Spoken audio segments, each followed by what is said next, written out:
Meus amigos, uma boa tarde. Hoje é quarta-feira e nós estamos aqui ao meio-dia, iniciando pontualmente o programa Simara Ellery. Mas, meus amigos, há poucos dias de deixar a presidência da Câmara para voltar ao que se chama na Câmara o baixo clero, o deputado do PT do Rio Grande do Sul, Marcos Maia, está pedindo a aliados para persuadirem a presidente Dilma a oferecer-lhe um ministério, ou a liderança do governo, ou ainda a presidência de uma estatal. Marcos Maia acha que tem crédito junto à presidente Dilma, mas no Planalto ele é visto como um político menor que importunava com ameaças caso seus pedidos não fossem atendidos. Ele não era o candidato preferido de Dilma Rousseff. Quando ele se colocou como candidato à presidência da Câmara Federal, a Dilma Rousseff não gostou, tinha um outro candidato, mas ele conseguiu vencer. Embora do mesmo partido, e é do Rio Grande do Sul, aonde a Dilma se tornou política, foi lá no Rio Grande do Sul.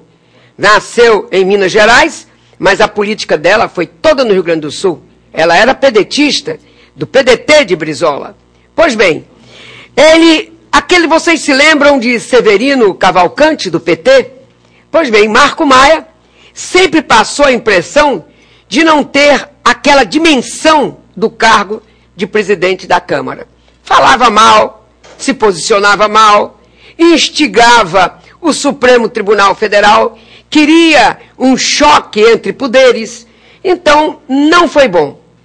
E mais, como presidente da Câmara, o petista Marco Maia chegou a boicotar eventos no Planalto, irritado, imaginem, irritado, com a demora no atendimento dos seus pedidos.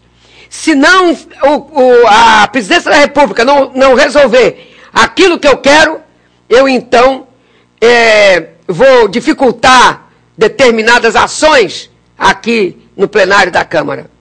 Pois bem, nada como um dia atrás do outro. E a presidente Dilma não vai querer dar nenhum cargo para ele. Mas ele está achando que, como ele foi presidente da Câmara, ele tem que sair daquilo ali com poderes. E está pedindo a amigos, inclusive do partido, que façam ali um trabalho de forma, ali um lobby, para que a presidente Dilma Rousseff, como eu já disse, ou dê para ele a liderança do governo na Câmara, ou lhe dê um ministério, ou até uma presidência de uma estatal. Tem estatal que paga tão bem a presidência, que ganha mais até do que ministro, e bote ganhar nisso. Pois vamos por aí. Agora, sabe com quem que a Dilma está satisfeita? A Dilma está satisfeita com José Sarney. Em conversas reservadas, a presidente Dilma destaca o comportamento digno de José Sarney, de saída da presidente do Senado. E nem citou o Marcos Maia. Então está aí. Ele ameaçou um dia, mas pensando que fosse ser eterno, chega ao final o seu governo. Agora vai voltar a ser um deputado federal, que não é pouca coisa não. Só que ele achou que, como foi presidente da Câmara, ele merecia um status maior. O presidente Lula anda silencioso, enquanto fica calado a respeito de sua candidatura a presidente da República em 2014. O presidente continua dando lições sobre como governar e que rumos o país deve adotar em política externa e em muitos setores da política interna.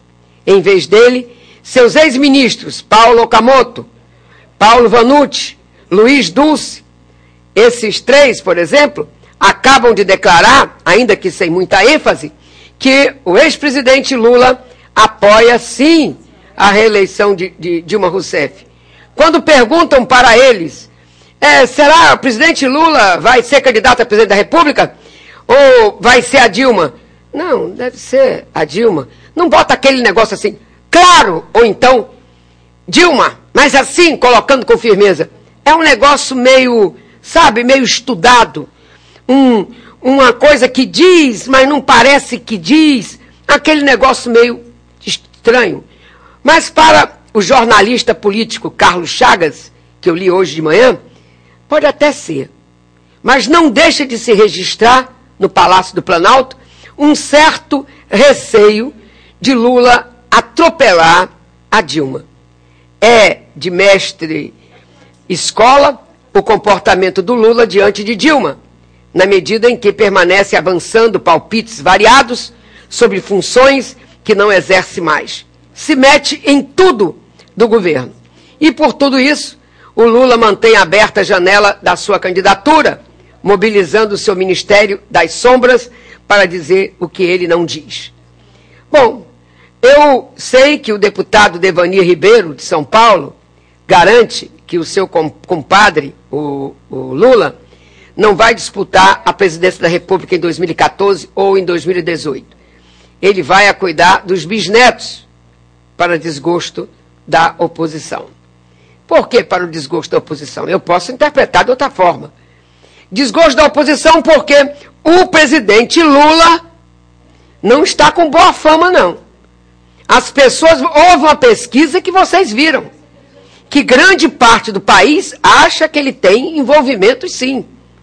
Então, a Dilma, por exemplo, está mais limpinha, não tem nenhum problema contra ela. E parece que o povo está preferindo a Dilma. Se for a Dilma, vai ser uma candidata forte para disputar as eleições com Aécio Neves, que é do PSDB e que já está se preparando, e muito bem. Falou em Lula, as manchetes ainda agora voltaram a falar em Rosemary Nova Noronha. Mas vejam só, nem Lady Diana, ou melhor dizendo, a princesa Diana, que morreu fugindo dos paparazzi em Paris, impediu o assédio de jornalistas. Paparazzi, vocês sabem, que são aqueles fotógrafos que saem perseguindo autoridades, artistas de cinema, e que fica querendo pegar, namorando, fazendo alguma coisa errada. Então, são os famosos paparazzi, os italianos que inventaram essa forma de trabalho. Mas nem a princesa Diana conseguiu se livrar deles. E acabou morrendo, fugindo, acabou morrendo naquele túnel lá em Paris. Mas Dama Rosemary Noronha, ex-assessora de Lula, conseguiu na justiça impedir que repórteres se aproximem dela. Pode um negócio desse? É incrível, não é? Agora, como ela conseguiu, é mais incrível ainda. Quer dizer, ela continua ainda tendo em volta dela um grande aparato. É porque se ela for entrevistada, ela pode dizer alguma coisa e que possa complicar mais a vida do senhor Lula. Dilma deu um novo jeitinho econômico à la manteiga. Primeiro, a Dilma anunciou na TV redução da conta de luz. E depois ela vai anunciar o aumento da gasolina. Eu vi uma charge hoje muito interessante. A gente vê uma televisão ligada, e na televisão, essa não é a charge que eu queria. Olha aí, é uma outra, não sei se você colocou essa da televisão, hein? Oh, é uma pena. Essa daí era uma televisão ligada e mostrava aquela abertura dizendo pronunciamento, em vez de ser pronunciamento à nação, era assim, pronunciamento sem noção, pronunciamento com enganação, pronunciamento à nação.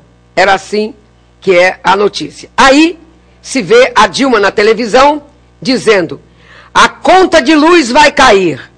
Aí um ouvinte sentado olhando para a televisão, aonde a Dilma estava dando a declaração, dizendo que a conta de luz ia cair, aí um ouvinte diz, se os combustíveis não subirem, e com eles não subirem o arroz, o feijão, a condução, o mingau e o escambau. É isso aí. Vai diminuir a conta de luz, mas vai subir o escambau. Tá duro? Olha, o quilo da farinha está de 8 a 10 reais nos mercados de Salvador. Não sei como é que está o preço aqui em Camaçari na feira. 8 a 10 reais. Foi-se o tempo em que uma pessoa com mais dificuldade financeira pudesse comer o seu feijãozinho com a sua farinhazinha, a sua tripa, a sua dobradinha com a sua farinha. Acabou, gente. Tá caro. Tá caro. Está muito caro. Imagine se você quiser botar uma carninha no feijão. Pois bem, a Dilma gravou um pronunciamento sobre redução na tarifa de energia elétrica. Ela gravou tudo isso e deve ir ao ar hoje, na qual reafirma o corte da tarifa, na tarifa de energia elétrica, recentemente colocado em dúvida devido à falta de chuvas no país. A redução média prometida pelo governo é de 20% para empresas e indústrias e de 16% para o consumidor doméstico. Depois de avaliações sobre a capacidade dos reservatórios de energia, prejudicada pelo atraso nas chuvas, o Executivo negou o cancelamento da promessa. A lei que prorroga as concessões do setor elétrico e dá condições para redução nas tarifas foi assinada por Dilma na semana passada. E ela vai falar sobre isso, porque a ANEEL, ela que cuida desse problema todinho de eletricidade no nosso país, já disse que nós vamos ter problema agora na Copa do Mundo. E a Dilma diz que não. Estamos com as obras atrasadas, porque a ANEEL disse que estamos atrasados com as obras. Mas que não vai, até a Copa do Mundo, nós vamos ter as coisas resolvidas. Bom, meus amigos, eu quero dizer para vocês que eu recebi uns telefonemas dizendo que o programa Simara Ellery não foi reprisado às 19 horas na segunda-feira e também não foi na terça-feira. Na segunda-feira tinha sido entrevistado o Silval Cerqueira, do Sindicec e da Prefeitura de Dias d'Ávila, da Jussara, no dia seguinte. Então foram os dois. Aqui, do Silval, da Sindicec, da Secretaria dos Funcionários, do sindicato, me desculpe, do Sindicec, foi só porque o Silval Cerqueira, ele é do sindicato do servidor, certo? Da Prefeitura de Camaçari. E não foi reprisado à noite. Ele deu aqui e ao vivo foi. À noite tivemos um problema técnico, não foi reprisado. E no dia seguinte, foi ontem, dizem que foi muito boa a entrevista com a prefeita Jussara, prefeita eleita de Dias d'Ávila, né? Que tirou lá a família Cajado, conseguiu ganhar as eleições. Ela perseguiu muito a prefeitura e conseguiu chegar ao dia dele. E ela, então, veio acompanhada da Tina, que já foi primeira-dama de Dias d'Ávila, no primeiro governo, depois da emancipação de Dias d'Ávila, quando ela casou-se com a Ayrton Nunes. Não sei se vocês se lembram, os mais antigos de Camaçari se lembram. Ele que era ali o administrador da estância hidromineral de Dias d'Ávila, quando Humberto Heller era prefeito de Camaçari, e Dias d'Ávila, então, era um distrito de Camaçari. E hoje a Tina está, então, ali, secretária da Prefeitura de Ação Social, vai fazer um belo serviço, eu acredito que ela tem capacidade para isso, bagagem para isso, e ela veio mais à noite, não foi reprisado. Nós vamos verificar qual é o dia que será reprisado. Mas vocês podem conferir no nosso site. Então, programa, tudo junto, programa simaraellery.com.br. Programa Simara Ellery, não se esqueça que Simara é com a letra S de sim, você bota S-I-M-A-R-A, Simara Ellery, E2LsERY.com.br. Vocês podem assistir também no site.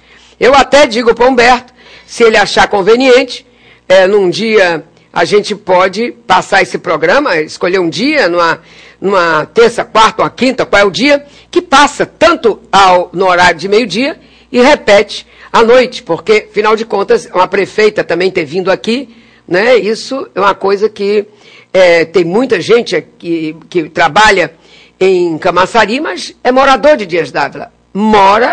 Vota em Dias d'Ávila. E muita gente ligada aos políticos de Dias d'Ávila, que moram em Camaçari e trabalham até em Dias d'Ávila, faz o contrário. Então, é importante que vá ao ar essa programação. Bom,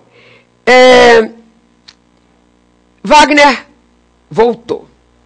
Ele voltou.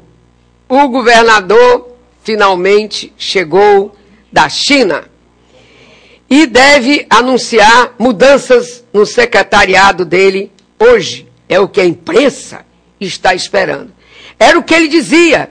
Ele viajou e disse que só quem está sabendo dessas mudanças é o Sérgio Gabrielli. Sérgio Gabrielli é ex-presidente da Petrobras, seu secretário de planejamento. Ele é um que quer ser governador do Estado, mas não é da preferência de Wagner e nem tampouco da preferência de um grupo de petistas e muito menos da Dilma Rousseff. Ele é muito querido pelo ex-presidente Lula. Pois bem, Wagner retornou na noite de ontem da missão comercial na China e recebe a imprensa hoje, na governadoria, no Centro Administrativo da Bahia, que a gente chama de CAB. Oficialmente, a pauta da entrevista do chefe do Executivo Estadual é o balanço sobre investimentos consolidados para o Estado durante sua viagem à China, no período de 14 a 22 deste mês. Nunca na história deste governo, um governador passou tantos dias num país como passou o Wagner, 8 dias na China. Oficialmente, então, ele vai dar uma entrevista anunciando o conjunto de mudanças que tem no secretariado e suas ações lá na China. O que ele fechou e que irá beneficiar aqui a Bahia. As especulações em torno dos possíveis novos titulares envolvem nomes como, para secretário de Wagner, nomes da ex-prefeita de Lauro de Freitas, Moema Gramacho, do PT, que perdeu as eleições, não conseguiu eleger seu candidato, do ex-secretário da Fazenda, o Carlos Martins, e da ex-vereadora Olívia Santana, do PCdoB, candidata derrotada a vice-prefeita de Salvador. Sobre Caetano, nada certo ainda, mas não ficará na geladeira, não. Mas dizem que não terá o espaço que ele tanto esperava. Bom, é pagar para ver, né? Não vamos colocar o carro adiante dos bois. Vamos ver como isso vai resolver. Mas hoje também o Caetano deve estar com os nervos à flor da pele, porque ele está interessado na eleição da Maria Quitéria, a vice-presidente também da UPB, e ela é prefeita de Cardeal da Silva. Então, vamos ver como é que vai ser esse problema do Caetano. E eu acho estranho, já falei aqui várias vezes, Caetano é PT. Mas Caetano quer, porque quer, eleger para a UPB uma prefeita do PSB, que está, inclusive, em rota de colisão com o prefeito de Andaraí. Quer dizer, quer também, né, PSB. Então, vamos ver. Agora, parece-me que a briga é muito mais entre aqueles que estão querendo fazer vencedores o seu candidato, do que propriamente o candidato. Mas ela vai levando de roldão. Ela está sendo levada. E está sendo ótimo para ela. Dinheiro não faltou. Você vê que Caetano fez uma coisa até que não dizem que não estava certo, mas eu não sei, eu não conheço ali como é o estatuto da UPB, eu não sei, mas ele adiou a inscrição dos candidatos para poder viabilizar a candidatura da Maria Quitéria, né?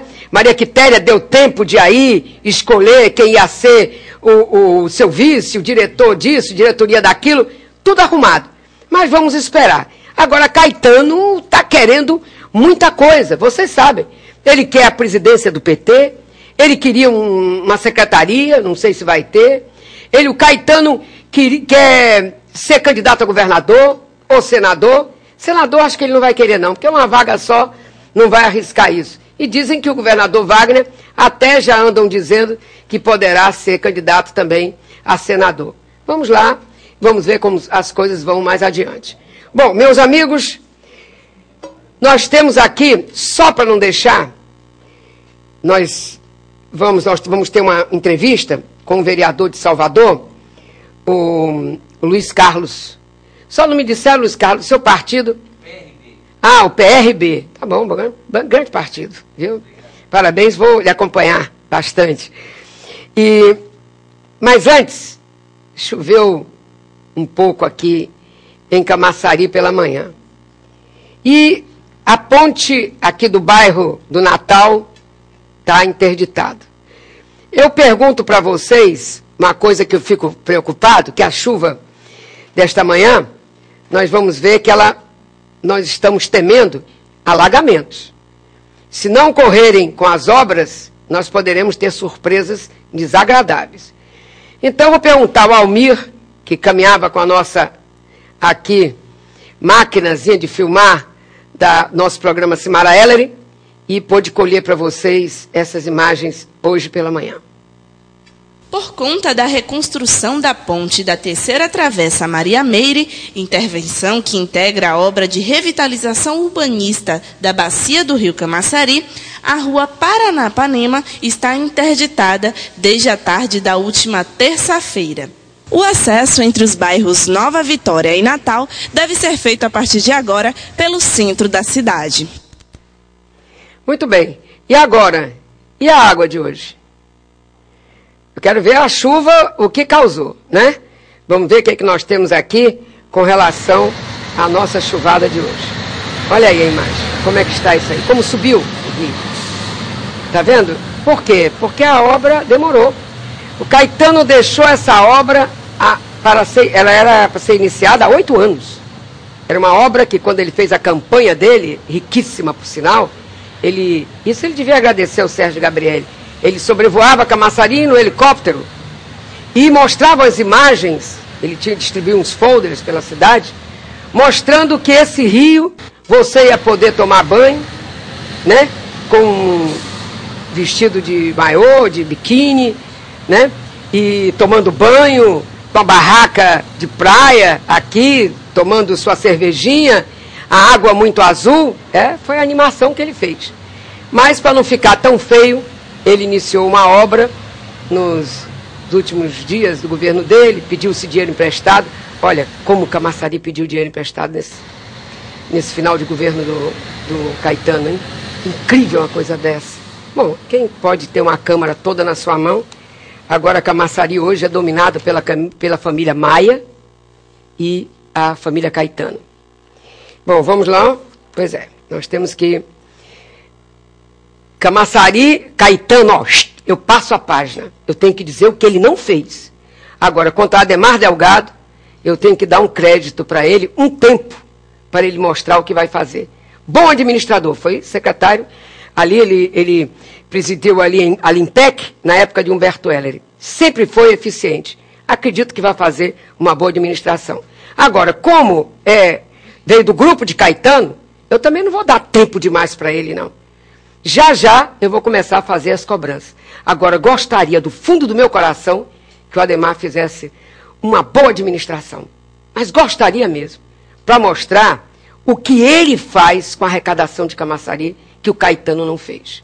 Nós vamos dar uma paradinha agora e teremos a entrevista com o vereador de Salvador, Luiz Carlos. Pá, um pedacinho só, rapidinho, que ele vai chegar aqui para vocês. Uma paradinha.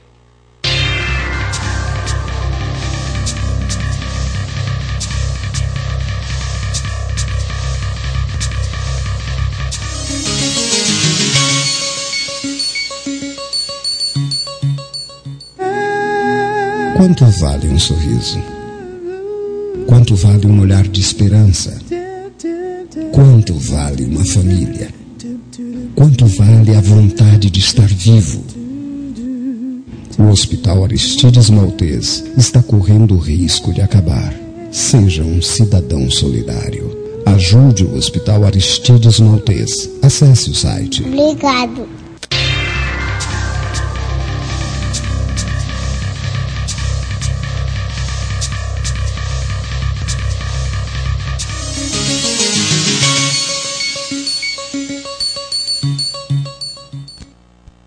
Olá, amigos de Camaçari.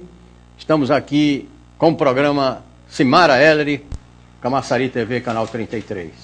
E hoje nós temos a grande satisfação de ter aqui conosco um vereador de Salvador, do PRB, e que vem conversar, porque a bandeira dele de Salvador é uma bandeira nacional que é juventude, amigos da juventude, enfim. E ele então vem aqui para conversar com vocês, para trazer algumas ideias que ele quer que floresçam também aqui em Camaçari, porque ninguém é isolado. Nós todos vivemos numa comunidade. A gente entra e sai em Camaçari sem saber onde é a fronteira, porque não existe fronteiras a não ser, vamos dizer assim, no papel, porque no resto a gente anda e sai sem nem saber. Sabemos apenas que é o pedágio, mas não sabemos nem se está em Camaçari, ou se está em Dias d'Ávila, se está em Mata, se está onde, ok? Então vamos passar a palavra para a Simara Ellery, em seguida ao nosso edil do PSB. Ilai. Bom, boa tarde, Camaçari. Estamos ao vivo aqui no programa Simara Ellery, iniciando mais uma entrevista com uma pessoa muito interessante para você, de Camaçari, para você que sabe que a nossa pirâmide etária está aqui maciçamente concentrada no jovem, de 15 a 25 anos. Nós trouxemos o amigo da juventude, o vereador Luiz Carlos, eleito, né? Foi a 7ª votação lá do município. Parabéns mais uma vez. Obrigado. E vamos conversar sobre isso, porque foram 13.505 votos. Não é pouca coisa, não. Né? Boa tarde, vereador. Boa tarde, Ellery. Boa tarde, doutor Humberto. A você de casa, a todos que fazem a TV. É um prazer estar aqui com vocês e dizer que o amigo da juventude, realmente, inclusive esse slogan, ele não nasceu do Tom Humberto, não foi eu que criei, ele veio de fora para dentro. Os jovens que titularam assim, eu aceitei de muito bom grado e é fruto do nosso trabalho. Bom, para que as pessoas comecem a conhecer melhor, doutor Luiz, e eu acredito que muitos conhecem aqui, inclusive porque além de vereador, né, também é pastor. Mas vamos falar um pouquinho mais para que você conheça um pouco mais. Então eu queria saber, doutor Luiz, como foi a sua origem e como iniciou esse despertar pela política em Salvador. Ellery, eu sou de origem muito pobre. Meus pais eram agricultores de cultura de subsistência, de milho, feijão. E onde era o local? Eu sou natural de Bezerros, no estado de Pernambuco. Eu conheço. E aí tive toda a minha infância, a minha juventude trabalhando na roça, pouca oportunidade de estudo, até que em 89, eu sou o caçula dos 12. Em 89. 12 irmãos? 12 irmãos. É bonito, hein? Os 12. É um time de futebol. Os 12. E aí eu fui para São Paulo tentar uma melhoria de vida, assim como outros irmãos já tinham ido. Como o Lula foi? Como o Lula, a trajetória, pernambucano também. Pernambucano, e aí eu fui para São Paulo e morei 12 anos. Lá eu comecei a frequentar a igreja em determinado momento. E as igrejas... Qual é a sua igreja? Universal. Universal no Reino de Deus. Do Reino de Deus. Certo. As igrejas, de modo geral, Ellery, mas doutor Humberto, elas desenvolvem, as religiões, podemos dizer isso, desenvolvem um papel social muito importante.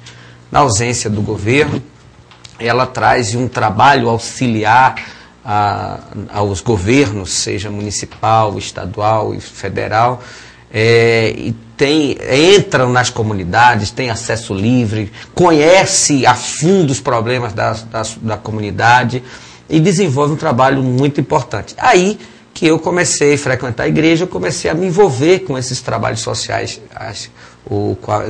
a igreja desenvolve, e comecei a me envolver, inclusive, com os trabalhos pela juventude, criado pela juventude, que foi onde a cada dia fui me aprofundando e sou apaixonado por isso. Vejo que é uma fatia da sociedade que precisa de uma atenção especial do poder público, sobretudo com o avanço das drogas. As drogas hoje transcendem a questão das barreiras sociais. Hoje, antigamente era o menino pobre da periferia, hoje ela já... Desde da periferia até lá em cima. Lá em cima. E aí é um motivo preocupante. Você vê que São Paulo e Rio de Janeiro já começou um enfrentamento mais direto. Salvador vem copiando esse modelo. Acho que é importante, né, a internação compulsória e porque realmente o drogado deixa de ter o domínio, deixa de ter o seu controle, e aí começa a criar riscos para a sua própria vida e assim para outras pessoas também. E aí, concluindo, foi aí que eu comecei a minha trajetória. Em 2002, eu fui convidado eu fui transferido para Petrolina. Aliás, eu fui para Recife, depois Petrolina. Para desenvolver esse trabalho, já que já tinha alguma experiência. E foi um trabalho tão intenso que se interessaram bastante e me convidaram a coordenar campanhas políticas, na época do deputado federal e de um estadual. Como a votação foi expressiva, foi um número muito satisfatório pela avaliação deles, do grupo, resolveram me lançar candidato a vereador. Daí alcançamos uma votação expressiva, muito interessante, e foi que começou esse envolvimento. Aí coordenei campanha, voltei a concorrer, mesmo tendo essa votação expressiva, não cheguei a concluir a vitória, não cheguei a me eleger, fiquei como suplente. E em 2009, no início de 2009, quando o deputado Márcio Marinho, que era suplente, assumiu o mandato de deputado federal, ele me convidou a assumir a chefia de gabinete dele. Foi aí que eu vim para Salvador. E aí o que acontece? Em pouco tempo, se você me perguntar, de onde vieram esses 13.505 votos que você obteve em tão pouco tempo? Porque eu não fiquei no gabinete. Enquanto ele estava em Brasília, eu estava nas comunidades, conhecendo, indo em loco, conversando com as pessoas e buscando... solidificando a liderança dele e, consequentemente, você também... embora, doutor Humberto, não era nenhuma a sua intenção, absolutamente. Eu gosto muito do deputado Márcio Marinho como pessoa, como parlamentar, vejo o trabalho dele como um trabalho promissor, um trabalho muito próspero, muito bonito, e eu estava muito feliz auxiliando ele, não tinha qualquer pretensão. Mas a questão política, o senhor sabe que é a questão de grupo, é questão de grupos. O grupo entende que é melhor para o grupo, para a sociedade, mediante o trabalho que vem desenvolvendo, e aí me indicaram a ser candidato a vereador em Salvador, onde nós obtemos essa votação de 13.505 votos. E sétimo mais votado. E vitoriosa. Vitoriosa. Mas olha, então... você falou duas coisas que eu achei muito interessante. Um é o trabalho da igreja, da sua igreja. Aliás, hoje, uma das coisas que nos ajudam o governante são esse trabalho das igrejas, porque as igrejas vão até a beira do rio, onde o cara está lá, em todo canto. Outro dia eu estava passando pelo gueto do Carlinho Brown, entendeu? Que é uma favela. Entendeu? Eu vi umas 3 ou 4 igrejas evangélicas, o culto dia tal e tal. Eu digo, mas rapaz, até aqui. Aí você vai na Saramandaia, então em todo canto. Esse trabalho é importante, porque a religião é quem segura a gente contra esse flagelo que é, entendeu? As drogas. Nós estamos atacando o efeito, mas nós temos que atacar a causa, que são os traficantes. Esse é o trabalho também tão grande que o governo deve fazer. Criar uma legislação específica para, não vou dizer como a China, entendeu? Mas uma específica nos moldes da nossa comunidade, combater os traficantes. Na China, drogado, ou o drogador, quer dizer, ou o comerciante, né? Como é que chama? O traficante, ou o usuário, foi encontrado em situação de droga, é um tiro na cabeça ali na hora. Ainda manda a conta da bala para a família. Sabe por quê? Em 1800 e qualquer coisa, a China era dominada pelos ingleses. E eles descobriram que o ópio, que é uma droga também horrível, com isso eles iam controlar um veio de dinheiro, entendeu? Porque a China é milhões, é bilhões. Aí até que as autoridades chinesas descobriram isso e partiram para uma guerra e ganharam dos ingleses, botaram eles para fora. E no acordo ficou Hong Kong para a Inglaterra, que ficou 100 anos. Acordo de uns 10 anos atrás que eles saíram. E Macau, que ficou com Portugal. Esta vitória levou ao chinês a uma preocupação tão grande contra a droga, que lá, mas o direito de defesa. Que direito de defesa, rapaz? Está aqui a prova, você está drogado. Pum! Você é traficante, está carregando isso. Então, aí ninguém carrega e ninguém... Mas não, eu não quero isso. Eu não quero isso para o Brasil, porque eu acho que o direito de defesa é uma coisa da nossa sociedade. Da China com a China. A China para os chineses, o Brasil para os brasileiros. Mas é só o exemplo para saber o quão ruim é a droga na vida de todos nós. Nós que somos pais e educadores. E os nossos filhos que estão sendo desviados. Bom, me desculpa aí essa indignação, esse parênteses. Mas eu acho importante.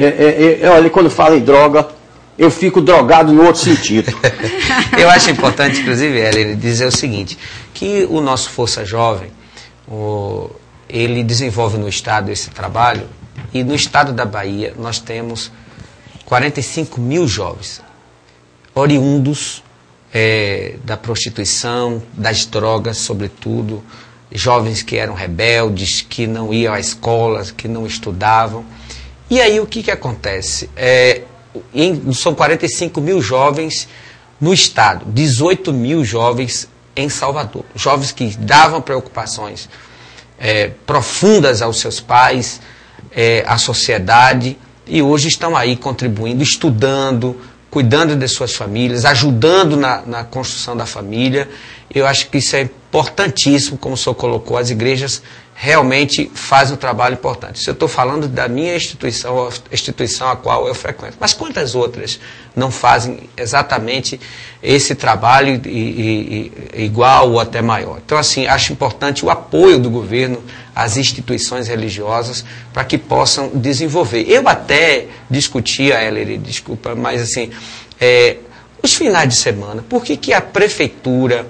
E aí eu vou propor isso a Neto, não contrata profissionais de música, de teatro, para que possam ensinar os jovens aos finais de semana nas igrejas, por exemplo, nas instituições religiosas. Comunidade de bairro e tudo. Lá você tem som, você tem o espaço equipado com cadeiras, você tem o som, você tem toda a estrutura capaz de promover a arte, a cultura.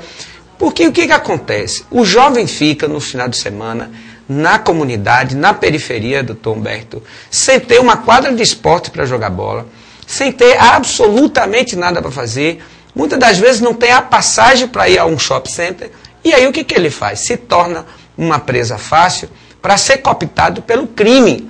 Então a gente precisa investir na juventude em programas recreativos, educativos, culturais, para que esses jovens envolvam-se com esses programas, com essas atividades, e não seja uma presa fácil para ser cooptado pelo crime, que é aí o que está acontecendo muito hoje em dia. Agora, doutor Luiz, o senhor passou rapidamente aí pelo nome de ACM Neto. E o PRB é um partido que teve candidato próprio em Salvador, e depois o candidato Márcio Marinho apoiou a oposição, que no caso foi o Pelegrino, né? Então eu queria saber como é, a partir de agora, o posicionamento e a orientação partidária em relação à administração de ACM Neto na cidade de Salvador. Pois é, Heller, você está me abraçando aqui, você me apertando sem me abraçar. Mas fique à vontade. Olha só, o PRB, de fato, é base aliada do governo Dilma e do governo Wagner.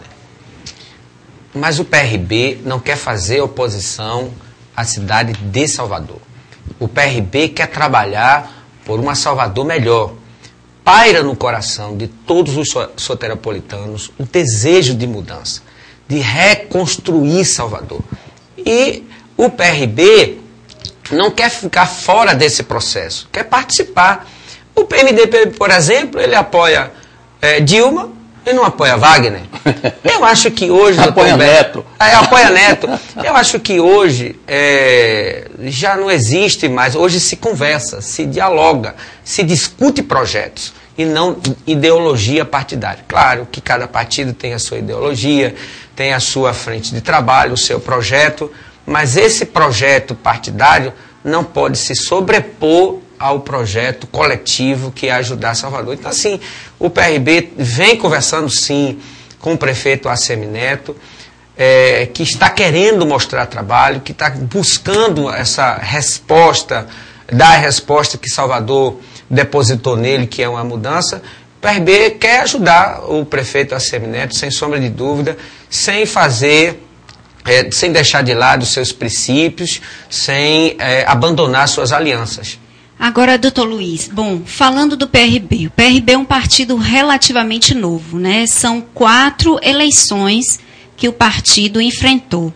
Eu queria saber quem são os grandes nomes hoje do PRB no estado da Bahia e como é que está o PRB nas sub-regiões do nosso estado, né? Na região central, lá na região de Barreiras, a região do sul do estado. Conta pra gente. E aqui? Aqui ele é regido pelo nosso presidente, falando de Camaçari, Hélio Santos, que é o secretário de Ação Social. Temos o nosso grande vereador, uma pessoa competente, séria, trabalhador, que é o Bispo Jair, assim como é conhecido, e está bem representado. Saímos agora com vários candidatos, não conseguimos ampliar o número de vagas, mas estamos trabalhando com essa perspectiva, assim como também no Estado. Você bem pontuou, é um partido muito jovem.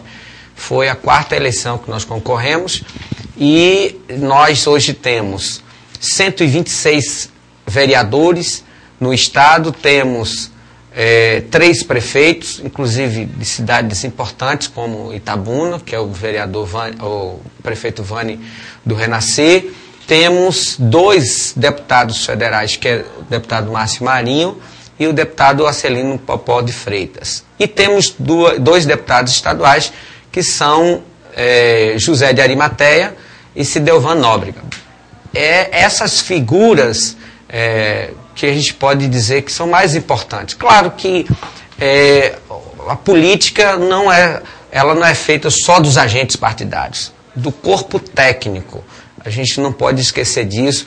Então nós temos pessoas boas, competentes, como o secretário de Justiça, doutor Almiro Sena, que vem desenvolvendo um excelente trabalho à frente da Secretaria de Justiça, Cidadania e Direitos Humanos.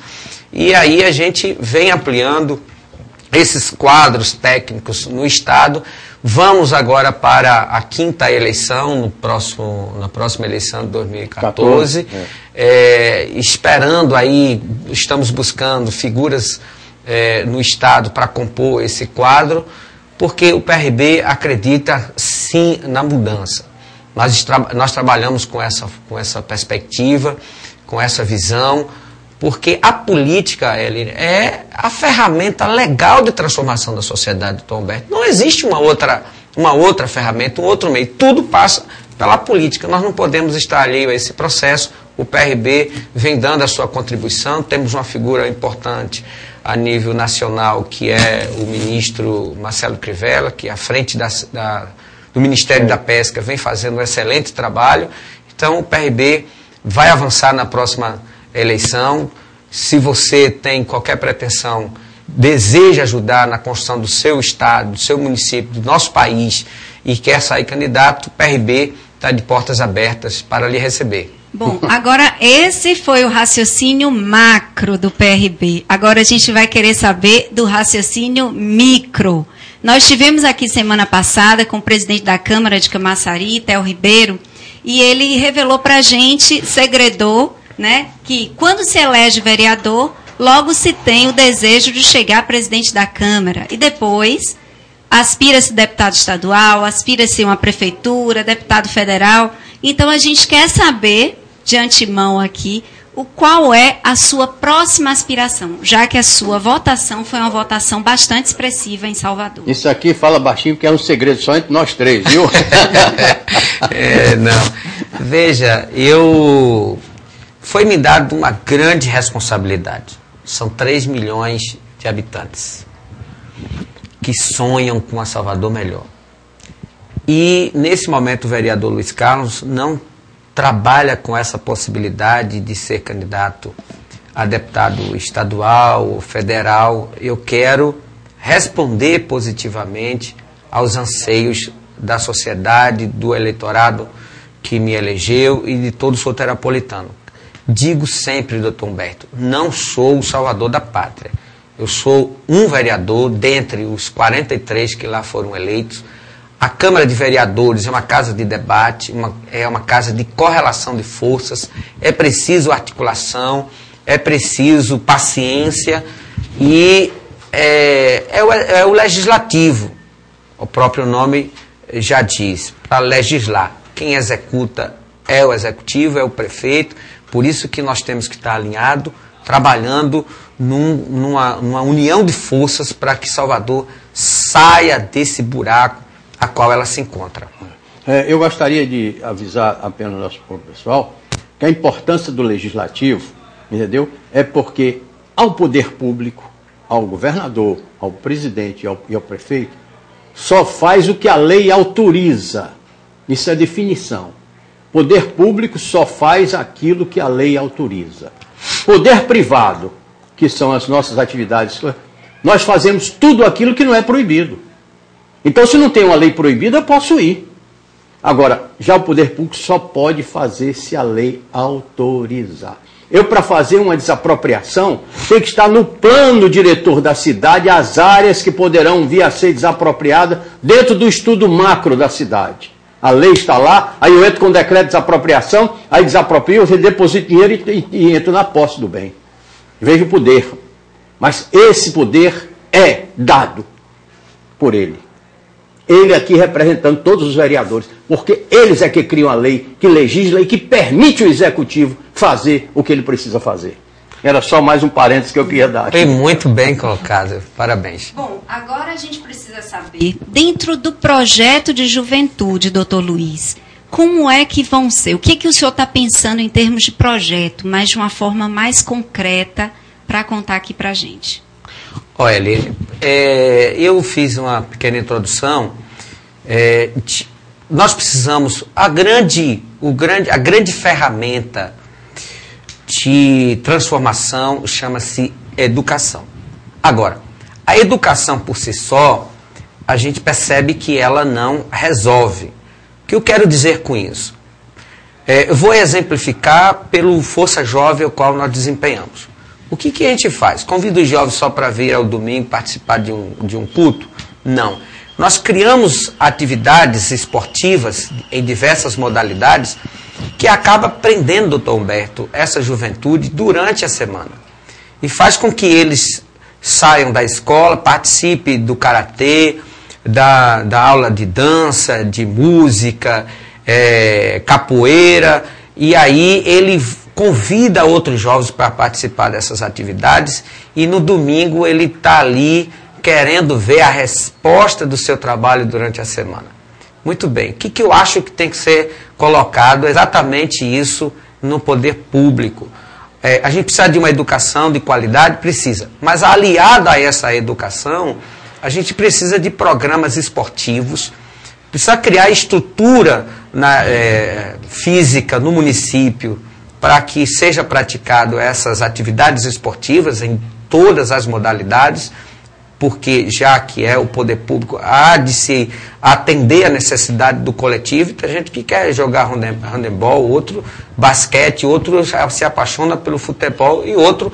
Até em homenagem ao nosso deputado federal, o boxe. O boxe, exatamente. Que é o seu deputado, né, do PRB. PRB, exatamente. Popó, né? Popó. Então, assim, natação... a gente precisa criar esses equipamentos públicos de maneira que os jovens, fora da sala de aula, eles possam estar praticando essas atividades culturais, de artes cênicas. Porque aí você prende os jovens, que os jovens ficam ociosos nas esquinas, fora da sala de aula, que nós não temos escola de tempo integral. Aí é aquilo que eu disse anteriormente, uma presa fácil para ser cooptado pelo crime.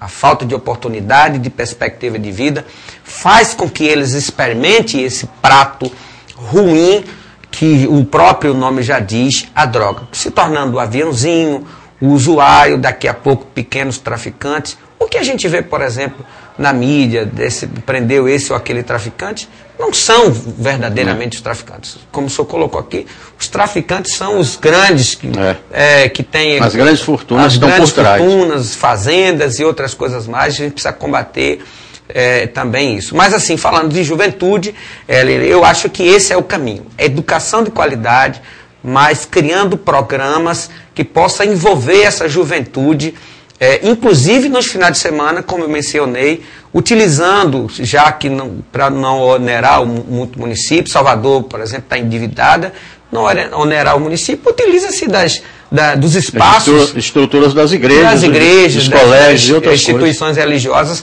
que eu tenho a mais absoluta certeza, cederia isso para a prefeitura, já que vai ajudar aquela comunidade que aquele líder religioso sabe dos problemas, conhece a fundo o pai, porque quando um jovem entra nas drogas, ele não entra sozinho.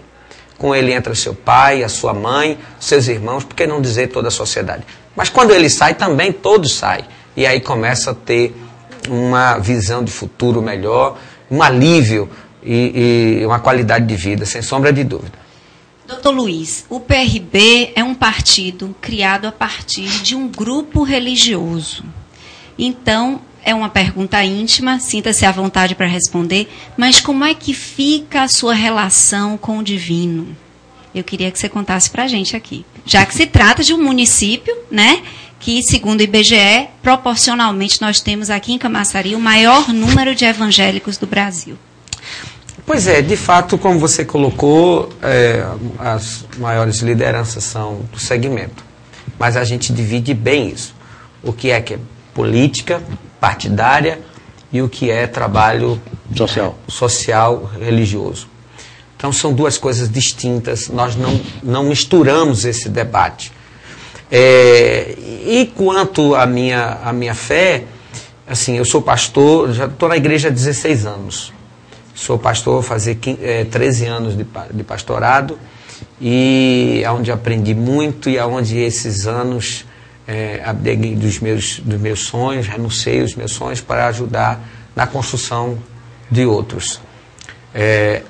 E assim, separadamente. Na Câmara de Vereadores, eu sou o parlamentar Luiz Carlos. Não se fala de religião, a não ser que se provoque. Se provocar, você não corre, né? Não, acho que não há necessidade. Mas, enfim, lá eu estou com a finalidade de debater os problemas sociais de Salvador. E aí, saindo daquele espaço, eu vai para o seu espaço, na sua igreja. Espaço religioso, que é onde a gente tem também as nossas atividades. São duas coisas que andam, é igual a esquerda e a direita. Andam juntos, se abraçam, mas não se misturam. Bom, mas agora eu digo o seguinte, se tratando de pastor, se tratando de político, nós podemos afirmar que podemos esperar do PRB e da pessoa do Dr. Luiz Carlos mais ética e atitudes religiosas, né, de acordo com o Evangelho, na sua atividade política, que eu acho que é isso que o senhor está dizendo, nós podemos esperar isso? Sem dúvida, sem dúvida. Meu pai tem 92 anos. Como eu disse, homem do campo, ele dizia o seguinte, não compre se não pode pagar, se possível não pegue emprestado, e se pegar, devolva. Esses princípios eu carrego desde criança, agregando aos valores espirituais, a gente somou. Então, assim, a política, nós vamos utilizar a política como essa ferramenta de transformação da sociedade, buscando uma mudança e não deixando com que ela nos influencie. Isso vocês podem ter certeza. Porque o mandato dura 4 anos. Agora, a minha vida, eu sou um homem de 40 anos e pretendo viver muitos anos pela frente, não vou permitir que essas influências externas negativas possam me desvirtuar do caminho. Pode ter certeza disso. Do seu pastoreio. Nós temos alguns, acho que 2 minutinhos aqui, e eu tenho uma pergunta ainda antes das considerações finais. Eu queria dizer o seguinte: a campanha de Márcio Marinho em Salvador foi uma campanha muito bonita, e uma campanha que cresceu e surpreendeu muitos moradores da cidade de Salvador, né? Então, eu queria saber qual foi a sua parcela de responsabilidade para o nome de Marinho ter sido e estar sendo, até hoje, um nome ainda que quer ser cooptado por várias lideranças para que ele venha compor, estar ao lado. Qual foi a sua parcela de participação nisso? Eu não sei te dizer exatamente. Eu vim em 2009, aliás, assumi a assessoria a chefia de gabinete dele. Ele saiu de 73 mil votos para 157 mil votos. Dobrou. Eu não sei dizer qual foi a minha participação nisso, mas ele me deu liberdade, de conduzir todo o processo. Ele é muito humilde, uma pessoa muito simples, inteligente, mas me deu toda a liberdade. Eu pude dar o ritmo que eu entendi naquele momento que era importante. E saímos para essa votação importante, que foi um nome que o partido escolheu nacionalmente, que acho que foi uma boa escolha, apesar dessa escolha ter sido muito em cima da hora, não deu tempo para nós nos articularmos. O senhor sabe que uma campanha majoritária requer um grupo de partidos, investimentos e planejamentos. Não deu tempo para fazer isso. Fomos para a rua. A única coisa que nós podíamos fazer era ir para a rua. Ele ia para a rua de manhã, de tarde, de noite, que é trabalhador, obteve uma votação expressiva e eu acho que é um grande nome para as próximas eleições, eu não tenho dúvida disso. Agora, pelo que eu vi aqui, pelos cálculos que eu fiz de cabeça, ele teve 150 e você 13, quer dizer 15 mil, é 10% do que ele teve. 10%. Que a eleição para vereador, o senhor sabe que é muito mais disputada. É terrível lá. Nós tínhamos 1.308 candidatos a vereador, homens e mulheres batendo de porta em porta todos os dias pedindo voto. E para ser o 7º, acho que foi importante. Ok, então. Bom, eu quero agradecer a presença do vereador, Dr. Luiz Carlos, aqui do PRB, que veio conversar aqui com a gente e trazer um pouco também de luz, de ideias para a nossa juventude aqui de Camaçari. Tá certo? Vou pedir as suas considerações finais, Dr. Luiz. Ô, Hélia, obrigado. Obrigado você de casa. Obrigado, doutor Humberto. Eu me sinto bem à vontade aqui nessa casa e volto quantas vezes vocês quiserem, que é vocês que mandam em mim. Agora eu já digo ao contrário, para encerrar. Volte quantas vezes você quiser, porque essa cadeira aqui é sua. Obrigado. E aí quero agradecer principalmente a você, telespectador de Camaçari, viu? O nosso bispo, nosso vereador, nosso amigo, cidadão, que veio de lá, do interior de Pernambuco, lá do rincão daqueles, e chegou aqui. Todos podem chegar. Agora tem que fazer isso, ser honesto, verdadeiro, como o pai dele de 92, né? 92 anos. 92 anos, ensinou. E ele está querendo ensinar, e nós também a todos vocês. Vamos ser honesto, trabalhador, verdadeiro, se dedicar, ralar, que chega lá. Agora, se ficar acomodado, não dá certo. Então, eu quero agradecer a paciência de vocês, de nos ouvir. O programa Cimara Heller é isso, trazendo sempre pessoas extremamente interessantes para o desenvolvimento de Camaçari, da nossa comunidade, que também se mescla com a comunidade soteropolitana, eita, palavra difícil, que é o pessoal de Salvador, e dos nossos vizinhos de Candeias, de Simões Filho, Laura de Freitas, Dias d'Ávila, enfim. Gente, muito obrigado. Obrigado, vereador, obrigado, meu pastor. Que Deus nos abençoe e nos guarde a todos vocês. O programa Cimara Heller se encerra com um agradecimento especial a todos vocês.